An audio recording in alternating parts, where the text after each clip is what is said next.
Subscribe to my channel.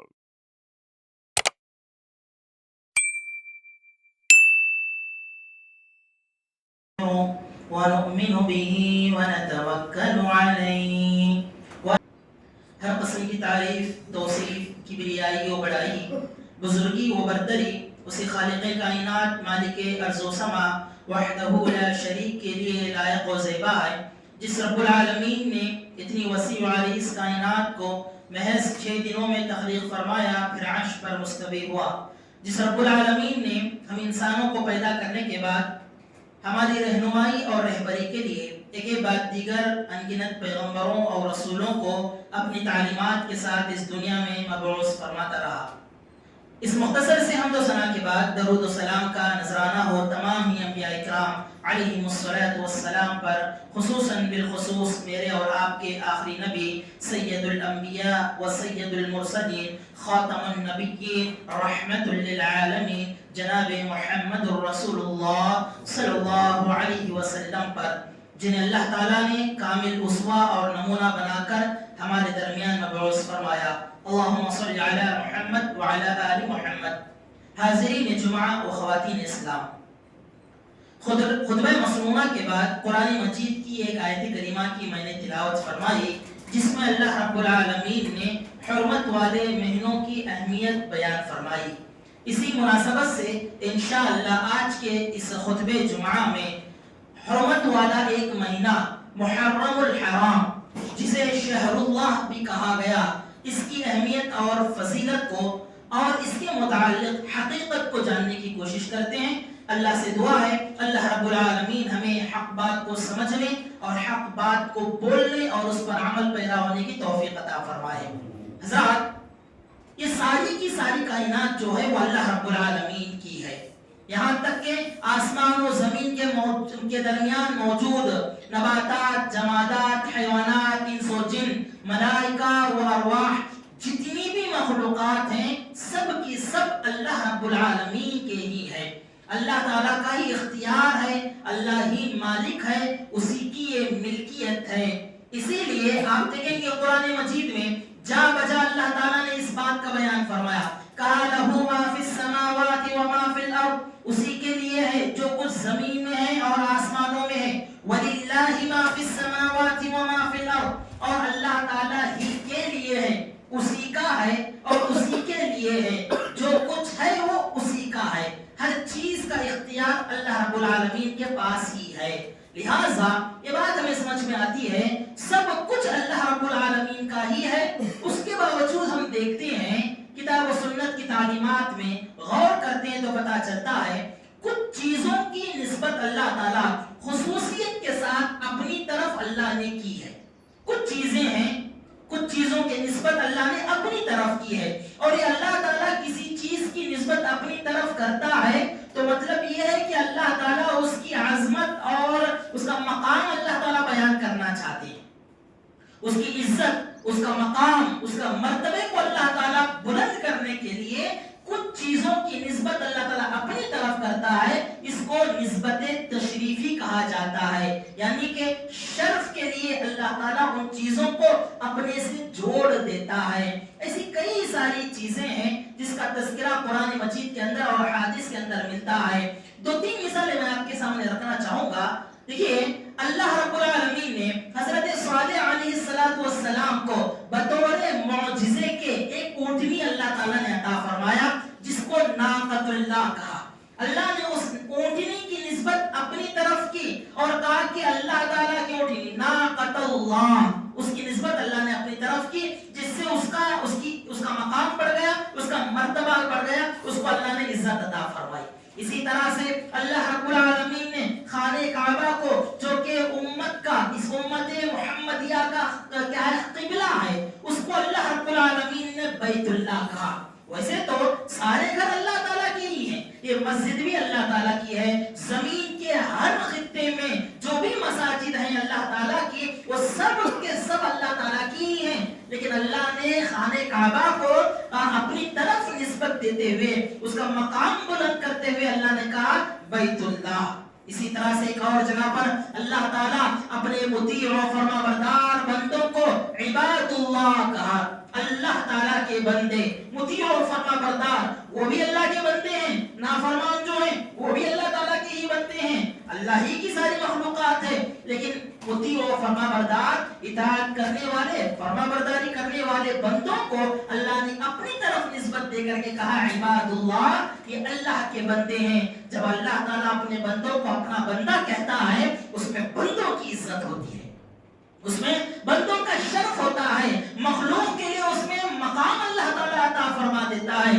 اسی طرح سے حلال کمائی، حلال راستے سے کمائی جو ہم حاصل کرتے ہیں اس کمائی کو اللہ رب العالمین نے بقیت اللہ کہا، یعنی اللہ تعالیٰ کا بقیہ، اللہ تعالیٰ نے اللہ کا عطا کرتا۔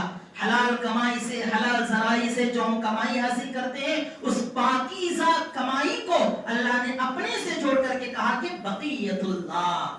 ذرا غور کر کے دیکھیں، ان چیزوں کو ہی نہیں بلکہ اللہ تعالیٰ نے کچھ دنوں کو اور کچھ ایام کو بھی اللہ تعالیٰ نے اپنے سے جوڑا، جیسے کہ قرآن مجید میں ہے وَذَكِّرْهُمْ بِأَيَّامِ اللَّهِ، اللہ تعالیٰ نے فرمایا کہ آپ ان کو نصیحت کیجئے اللہ کے دنوں کے سلسلے میں۔ یہ اللہ کے دن کیا ہیں؟ اللہ کے دن کن کو کہتے ہیں؟ وہ دن جس میں اللہ تعالیٰ نے اپنے بندوں کی مدد فرمائی، اللہ تعالیٰ نے کچھ انعامات سے نوازا ان دنوں میں، ان کو ایام اللہ یہاں پر اللہ تعالیٰ نے فرمایا، جس میں اللہ تعالیٰ اپنے بندوں پر خاص نعمتیں اللہ نے عطا فرمائی، جیسے کہ حضرت موسیٰ علیہ السلام، حضرت ہود علیہ السلام، حضرت صالح علیہ السلام، حضرت عیسیٰ علیہ السلام۔ اللہ نے اپنے برگزیدہ بندوں پر جو انعامات کیے اللہ نے ان دنوں کو یاد کر کے ان کو نصیحت کیجئے، اس کا اللہ تعالیٰ نے حکم دیا۔ حضرات اسی مناسبت سے یہ جو مہینہ ہے محرم الحرام کا، جس میں ہم الحمدللہ داخل ہو چکے ہیں، اس کو اللہ تعالیٰ نے اپنا مہینہ کہا، شہر اللہ المحرم، محرم کا مہینہ اللہ تعالیٰ کا مہینہ ہے۔ اس سے، اس نسبت سے اس مہینے کی عظمت بڑھ جاتی ہے، اس کا مقام اور مرتبہ بڑھ جاتا ہے۔ اسی لیے حضرات دو تین فضیلتیں سمجھتے ہیں۔ پہلی فضیلت یہی ہے کہ یہ مہینہ جو جس مہینے سے ہم گزر رہے ہیں، گزرنے والے ہیں، محرم الحرام، یہ مہینہ حرمت والے مہینوں میں سے ہے۔ جیسے قرآن مجید کی آیت کریمہ خطبہ مسنونہ کے بعد میں نے پڑھی، اللہ تعالیٰ فرماتے ہیں ان عدت الشہور عند اللہ 12 شہرا فی کتاب اللہ یوم خلق السماوات والارض منها 4 حرم۔ یقیناً اللہ رب العالمین کے پاس جب سے اللہ نے آسمان اور زمین کو اللہ تعالیٰ نے پیدا فرمایا، اسی وقت سے اللہ تعالیٰ کے پاس سال میں مہینوں کی گنتی 12 کی ہے، اور اس میں سے 4 مہینے حرمت والے مہینے ہیں، 4 مہینے حرمت والے مہینے ہیں، اور اللہ رب العالمین نے فرمایا یہی سیدھا دین ہے، سچا دین ہے۔ پہلے رسول صلی اللہ علیہ وسلم اس کی وضاحت کرتے ہوئے فرماتے ہیں 4 مہینے جو حرمت والے ہیں اس میں سے 3 مہینے کیا ہے، پہلے در پہ آتے ہیں، لگاتار آتے ہیں، ذی قعدہ، ذی الحجہ، محرم کا مہینہ۔ یہ تینوں مہینے جو لگاتار ہیں، پیدر پہ ہیں، یہ حرمت والے مہینے ہیں۔ اور ایک مہینہ کیا ہے، درمیان میں آتا ہے، رجب جس کو ہم کہتے ہیں۔ یہ 4 مہینے حرمت والے مہینے ہیں۔ حضرات یہ وضاحت اللہ کے رسول صلی اللہ علیہ وسلم نے کیوں بیان فرمائی؟ کیونکہ اہل مکہ، عرب کے لوگ جو تھے وہ قمری سال کو، قمری سال کے مہینوں میں رد و بدل کیا کرتے تھے، اپنی منمانی کیا کرتے تھے۔ کوئی مہینوں کی گنتی کو بڑھا دیتا تھا، حرمت والے مہینوں کی گنتی کو ہی بڑھا دیتے تھے، کوئی اپنے اعتبار سے اس کی ترتیب میں الٹ پلٹ کر دیتے تھے۔ کبھی کیا ہے محرم کو درمیان میں کر لیا، بعد میں کیا ہے اور کسی مہینے کو پہلے کر لیا۔ اپنی سہولت کے اعتبار سے ان مہینوں کی ترتیب کو الٹ پلٹ کر دیا کرتے تھے۔ اسی لیے اللہ کے نبی جناب محمد رسول اللہ صلی اللہ علیہ وسلم نے اس کی وضاحت کرتے ہوئے فرمایا کہ 12 مہینوں میں سے 4 مہینے حرمت والے، 3 لگاتار آتے ہیں، یہ لگاتار ہی رہیں گے، پھر ایک مہینہ کیا ہے درمیان میں آتا ہے، اور اللہ نے ان 2 مہینوں کا ذکر کر کے بھی کہا کہ ان کے درمیان آنے والا مہینہ، یعنی ان کو رد و بدل نہیں کیا جا سکتا، ان کو تبدیل نہیں کیا جا سکتا۔ تو حضرات پتہ یہ چلا یہ مہینہ بھی حرمت والے مہینوں میں سے ہے۔ اس کو کیوں حرمت والا مہینہ کہتے ہیں، یہ بات ہمیں سمجھنے کی ضرورت ہے۔ ان ان ایام میں، ان مہینوں میں اللہ کی اطاعت و فرما برداری کرنا، اللہ کی ہر چھوٹی بڑی نافرمانی سے بچنا، یہ اس مہینے کو عزت دینا کہتے ہیں۔ یہ ہے اصل میں حرمت والے مہینے۔ ویسے تو زندگی کے ہر مقام پر، زندگی کے ہر لمحے میں ہمیں اللہ کی اطاعت کرنی ہے، اللہ کی نافرمانی نہیں کرنی ہے۔ خصوصیت کے ساتھ ان مہینوں میں ڈرنا چاہیے، بچنا چاہیے، کہیں اللہ کی نافرمانی نہ ہو جائے، کہیں اللہ کے رسول صلی اللہ علیہ وسلم کی سنت کی خلاف ورزی نہ ہو جائے۔ ان سے بچنے کے لیے ان حرمت والے مہینوں کا اللہ تعالیٰ نے تذکرہ فرما کر اس میں ہمیں قتل و غارت گیری، لڑائی جھگڑا، فسق و فجور جیسے برے اعمال سے بچنے کا حکم دیا گیا۔ حضرات کی پہلی فضیلت، اس مہینے کی ایک دوسری فضیلت میں آپ کو بتاؤں، یہ وہ مہینہ ہے جس مہینے میں حضرت موسیٰ علیہ السلام نے اللہ کا شکر ادا کرتے ہوئے روزے کا اہتمام کیا تھا۔ گویا یہ مہینہ شکرانے کے طور پر انہوں نے اس مہینے میں روزے کا اہتمام کیا تھا۔ کیوں کیا تھا؟ اللہ تعالیٰ نے حضرت موسیٰ علیہ السلام کو اور آپ کی قوم کو فرعونیوں سے اللہ نے نجات عطا فرمائی تھی، ان کے ظلم سے، ان کے ستم سے اللہ تعالیٰ نے نجات عطا فرمائی تھی۔ اس نعمت عظمیٰ کو پانے کے بعد حضرت موسیٰ علیہ السلام نے شکریہ کے طور پر اللہ رب العالمین کے لیے ایک روزے کا اہتمام کیا۔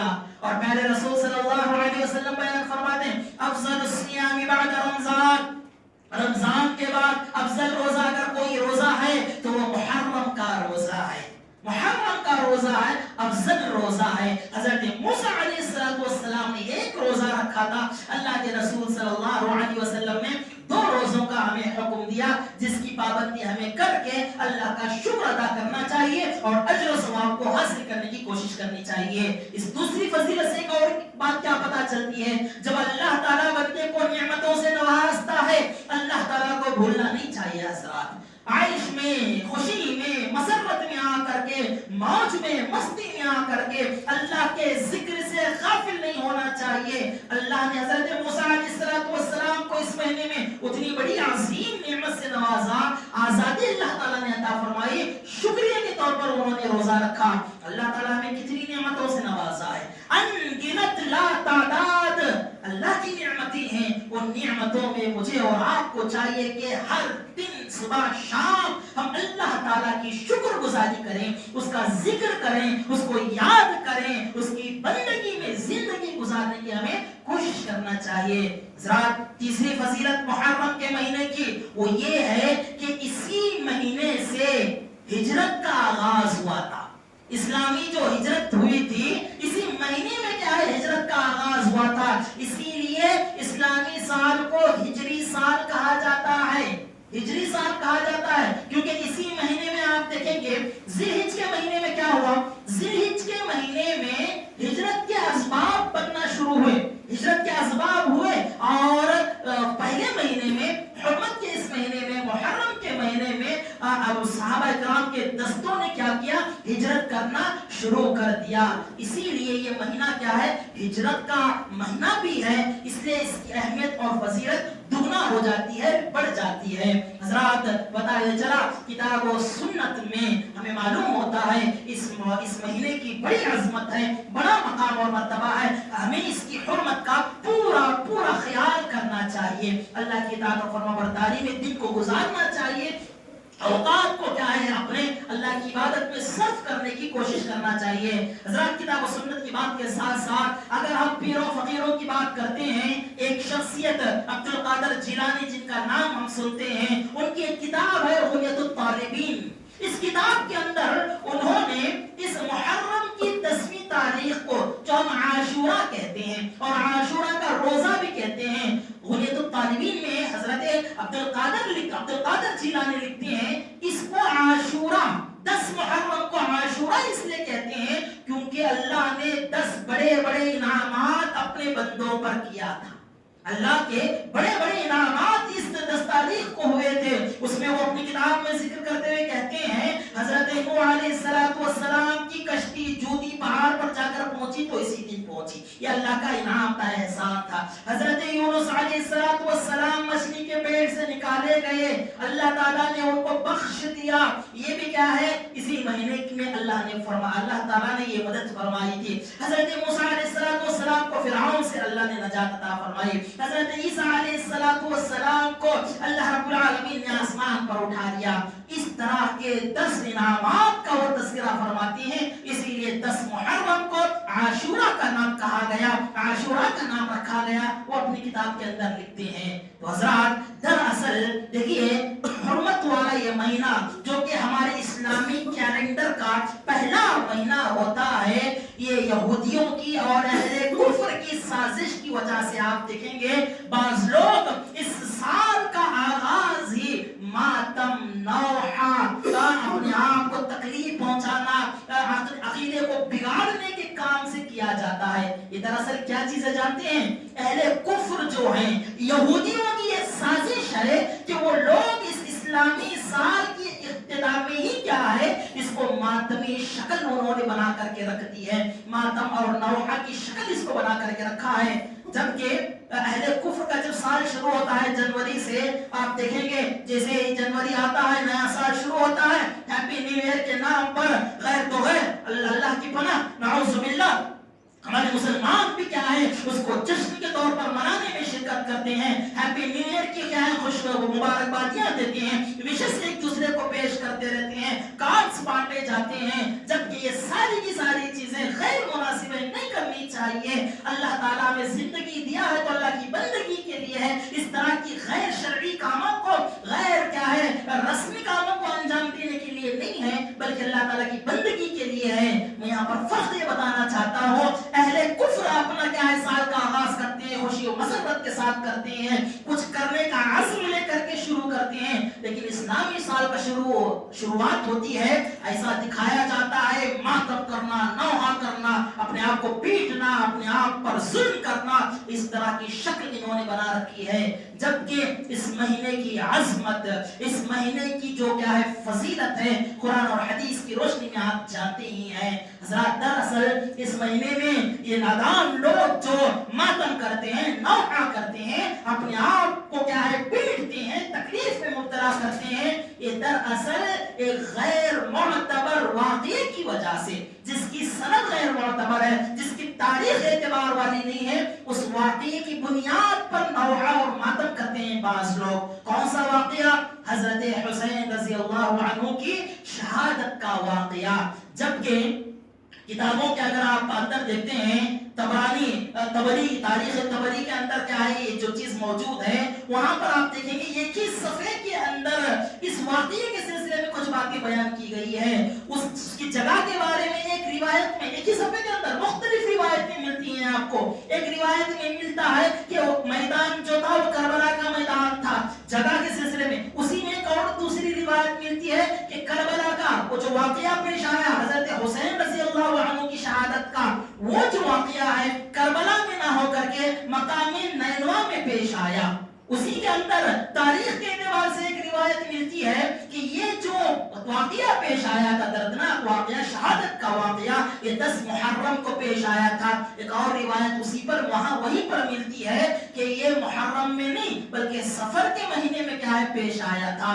پتا کیا چلا؟ اس واقعے کے مستند ہونے میں ہی اعتبار نہیں ہے، مختلف قسم کی روایتیں ملتی ہیں، لیکن اہل کفر نے اس کو ایسا مقام بنا دیا، اس واقعے کو لے کر کے، ان کی شہادت کو لے کر کے نوحہ ماتم کرنا جو کہ اسلامی تعلیمات کے خلاف ہے، اس کو کیا ہے دین کا حصہ بنا کر کے رکھ دیا ہے. اللہ کی پناہ. حضرات میں آپ کو بتاؤں، اگر ہم اس واقعے کو محرم کے مہینے میں 10 تاریخ کو ہی مانتے بھی ہیں تو لہٰذا آپ کی شہادت حضرت حسین رضی اللہ عنہ کی جو شہادت ہے یہ شہادتوں میں شمار ہوتی ہے، نہ کہ کوئی حادثہ، نہ کہ ماتم اور نوحہ کرنے کی اس کو شکل دینی چاہیے.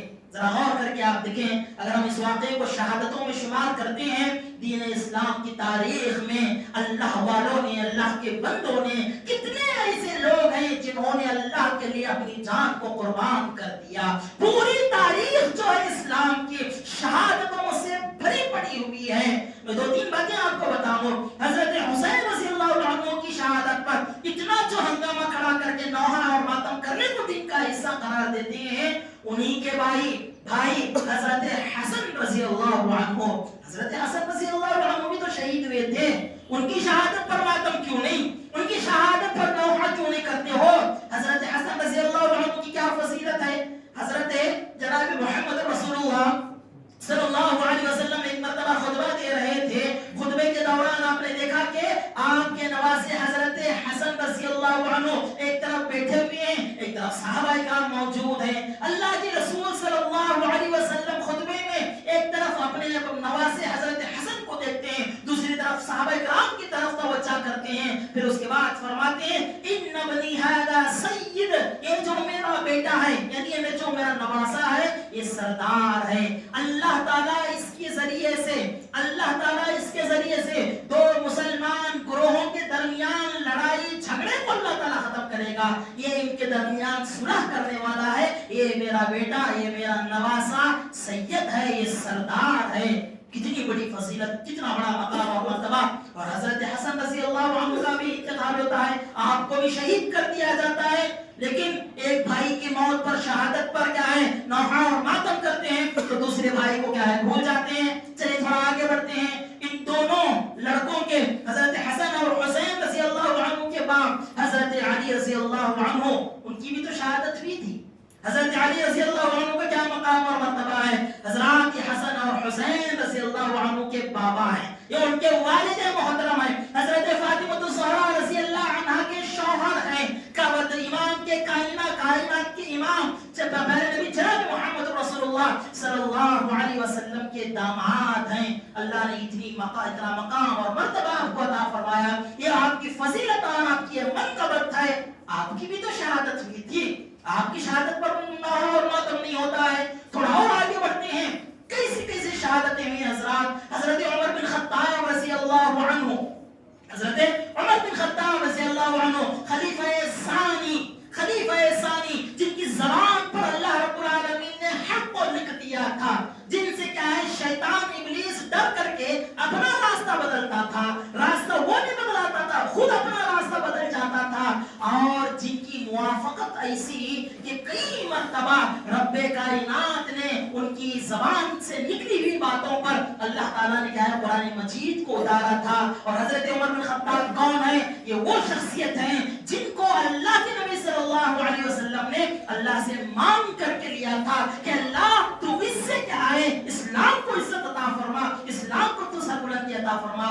یہ ایسے حضرت عمر بن خطاب, ان کی بھی تو شہادت ہوئی تھی نماز کی حالت میں. فیروز اللؤلؤ نے آ کر کے آپ کے پیٹ میں چھرا بھونک دیا تھا اور نماز کی حالت میں آپ خون سے لت پت ہو گئے تھے اور اسی مرض میں انتقال کر گئے. شہادت کو آپ نے پا لیا. لیکن حضرت عمر بن خطاب رضی اللہ عنہ کی شہادت پر تو نوحہ اور ماتم نہ منایا اور نہ ہی مناتے ہیں. اسی طرح سے ایک اور صحابی کا نام آتا ہے جعفر طیار رضی اللہ عنہ. حضرت جعفر طیار کون ہے حضرات؟ یہ وہ صحابی ہیں جنہوں نے اللہ کے دین کی سربلندی کے لیے جنگ میں حصہ لیتے ہیں. 90 زخم آپ کے جسم کے سامنے حصے پر لگتے ہیں. 90 زخم تیر کے, تلوار کے, نیزوں کے, بھالوں کے 90 زخم کیا ہے پورے کے پورے سامنے, ایک بھی پیچھے نہیں ہے. اس طرح انہوں نے کیا ہے دشمنوں کے حملوں کو کیا ہے دفاع کیا تھا اور اسلام کی حفاظت کے لیے کیا لڑے تھے. اور حالت کیا ہو گئی, دشمنان اسلام نے دونوں ہاتھ کاٹ دیے. حضرت جعفر طیار کے دونوں ہاتھ کاٹ دیے, اللہ تعالیٰ نے ان کو پر لگا دیے. اسی لیے ان کا نام کیا پڑا, جعفر طیار پڑ گیا. ان کی بھی تو شہادت ہوئی تھی.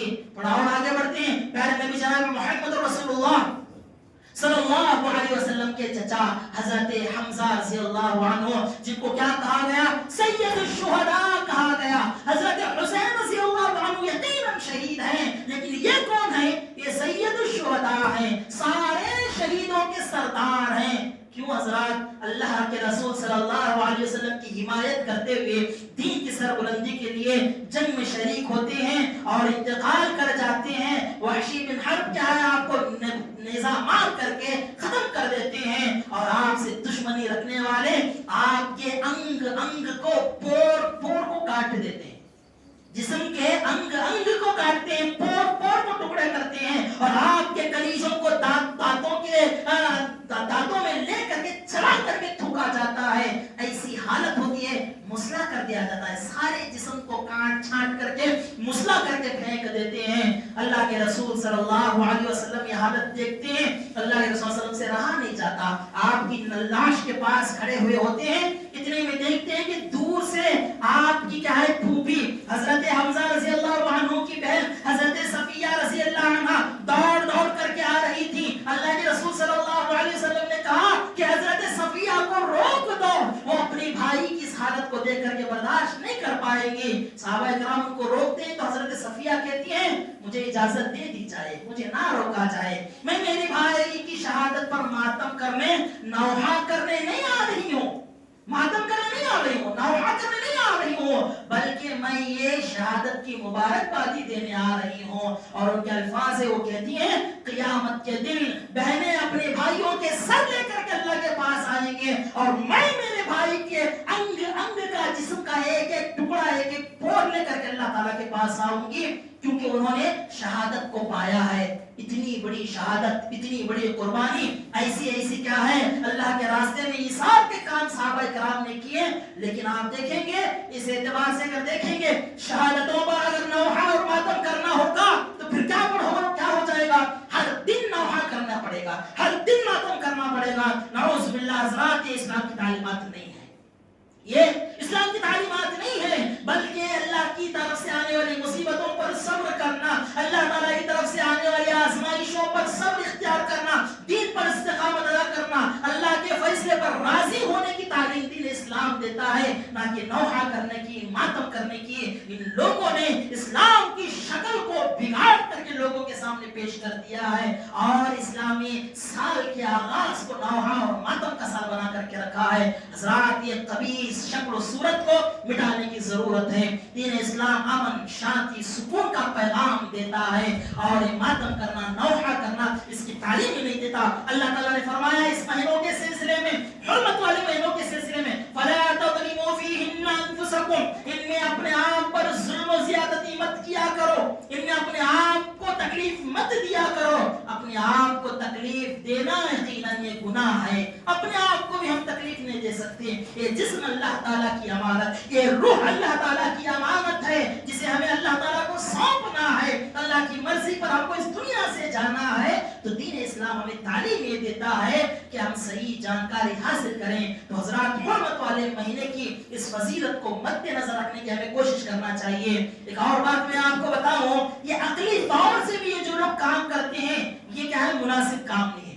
عقل بھی کہتی ہے کہ یہ بیکار کام ہے. کیسے حضرات, 10 محرم کو اگر ہم مان لیتے ہیں حضرت حسین رضی اللہ عنہ کی شہادت 10 محرم کو ہوئی ہے, لیکن وہ لوگ ماتم کا آغاز کب سے کرتے ہیں, 1 محرم سے کرتے ہیں. 1 محرم سے رونا دھونا چیخنا چلانا, اور 10 محرم جو شہادت کا دن یہ لوگ سمجھتے ہیں 10 محرم آتا ہے تو حلوہ اور شربت بانٹتے پھرتے ہیں.